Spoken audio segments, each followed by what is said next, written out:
Watch out sa inyo mga kaibigan. Ito nga pala yung nag-instant transmission technique ako dahil init na init ako sa bahay at may nakita akong magandang bagong liguan daw dito sa may Tanay ayon sa isang sikat na vlogger. Talaga namang gandang ganda ako at blue ang tubig nung napanood ko ang video niya, pero ngayon siguro ay mababaw ang tubig o pangit ang camera ko. Sabi ko, saan kaya ako maliligo? Init na init pa naman ako. Biglang may lumabas na batang mahiwaga. Sabi niya, Kia, may alam ako dito, Kia. Sundan mo lang ako, Kia. Kaya naman sinundan ko yung bata, kaya lang pag huminto ako ay humihinto rin siya. Di na ba hinihintay niya ako? Kaya naman sinundan ko na sinundan yung mahiwagang bata para makaligo na ako, kaya lang bigla siyang nawala at nakita ko na lang itong kulay itim na baboy na mo. Sabi ko, ito na yata yung namamatanda o yung na-engkantado.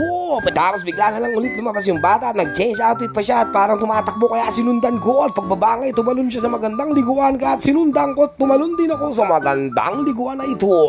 Sa sobrang ganda ng lugar na ito, akala mo yung lugar to ng mga engkantado at sa punto nga ito ay sigurado akong namatanda ako mga kaibigan. Kaya sabi ko sa batang mahiwaga, bakit ganun na nangyayari dito? Nang nagulat ako, pati siya bigla na rin tumanda. Ayan yung damit niya mga kaibigan. Kaya sa takot ko, nagtry ako mag-instant transmission, kaya lang ayaw gumana. Kaya nag-arkila na lang ako ng motor dito kay Lola. Sabi ko, Lola, naiingkanto ba ako? Sabi niya, tanga, naliligaw ka, mag-Google Maps ka para makauwi ka, iho. Kaya naman ginamit ko ang Google Maps ko at nag-ride na akong pauwi. Naingkantado o namatanda o naniwala ako sa vlogger, alin man yun. Pero mga kaibigan, huwag tayong bastang maniwala sa nakikita natin sa internet.